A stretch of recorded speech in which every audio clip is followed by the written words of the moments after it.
نحمده ونصلي على رسوله الكريم اما بعد فاعوذ باللہ من الشیطان الرجیم بسم اللہ الرحمن الرحیم۔ مشکوٰۃ المصابیح کی حدیث کا عنوان ہے جمع اور احتلام کے بعد غسل واجب ہو جاتا ہے۔ حضرت ابو ہریرہ رضی اللہ تعالیٰ عنہ فرماتے ہیں کہ سرکار دو عالم صلی اللہ علیہ وآلہ وسلم نے ارشاد فرمایا، جب تم میں سے کوئی آدمی عورت کی چار شاخوں یعنی دونوں ہاتھ اور دونوں پیروں کے درمیان بیٹھے اور پھر کوشش کرے یعنی جمع کرے تو اس پر غسل واجب ہو گیا، خواہ منی نہ بھی نکلے پھر بھی۔ حضرت ابو سعید رضی اللہ تعالیٰ عنہ فرماتے ہیں کہ سرکار دو عالم صلی اللہ علیہ وآلہ وسلم نے ارشاد فرمایا، پانی پانی سے ہے یعنی منی نکلنے پر غسل واجب ہو جاتا ہے۔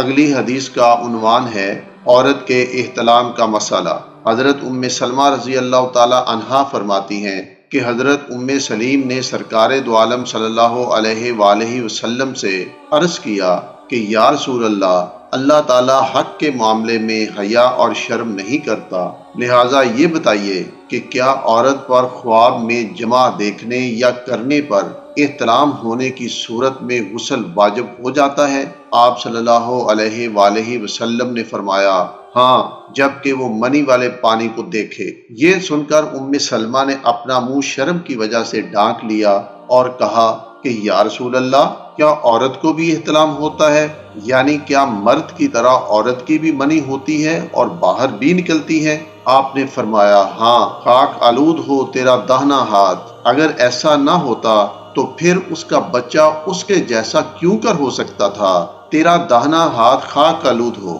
یہ جملہ عرب میں بطور محبت بولا جاتا ہے، اور امام مسلم رحمۃ اللہ علیہ نے ام سلیم رضی اللہ تعالیٰ عنہ کی روایت میں یہ الفاظ زائد نقل کیے ہیں کہ آپ صلی اللہ علیہ وآلہ وسلم نے یہ بھی فرمایا،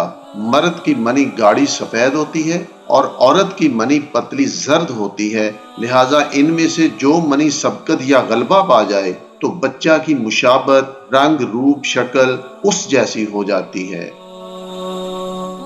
اگلی حدیث کا عنوان ہے غسل جنابت کا پسندیدہ طریقہ۔ حضرت عائشہ صدیقہ رضی اللہ تعالی عنہا فرماتی ہیں کہ سرکار دو عالم صلی اللہ علیہ وآلہ وسلم جب غسل جنابت یعنی ناپاکی کو دور کرنے کے لیے غسل کا ارادہ فرماتے تو غسل اس طرح شروع فرماتے کہ پہلے اپنے دونوں ہاتھ دھوتے، پھر وضو کرتے جس طرح نماز کے لیے وضو کیا جاتا ہے، پھر انگلیاں تر ہونے کے لیے پانی میں ڈالتے، پھر انہیں نکال کر ان انگلیوں کی تری سے اپنے بالوں کی جڑوں میں خلال فرماتے، پھر دونوں ہاتھوں سے 3 چلو پانی لے کر سر پر ڈالتے اور پھر اپنے تمام بدن پر پانی بہاتے۔ مسلم کی ایک اور روایت میں یہ الفاظ ہیں کہ جب آپ صلی اللہ علیہ وآلہ وسلم غسل فرماتے تو آپ صلی اللہ علیہ وآلہ وسلم اپنے ہاتھوں کو کسی برتن میں ڈالنے سے پہلے دھوتے، پھر اپنے دائیں ہاتھ سے بائیں ہاتھ پر پانی ڈالتے اور اپنی شرمگاہ کو دھوتے اور پھر وضو فرماتے تھے۔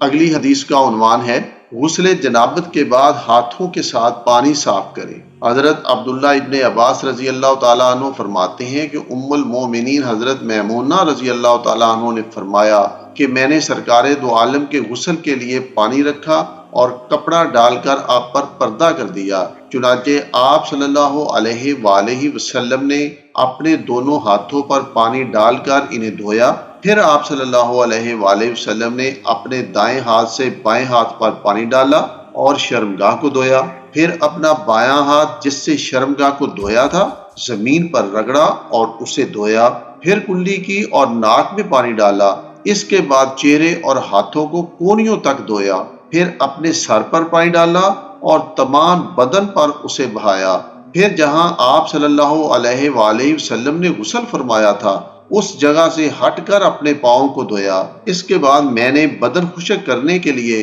انہیں کپڑا دیا، لیکن آپ صلی اللہ علیہ وآلہ وسلم نے کپڑا نہیں لیا اور ہاتھوں سے پانی صاف کرتے ہوئے باہر تشریف لے آئے۔ وما علینا الا البلاغ المبین۔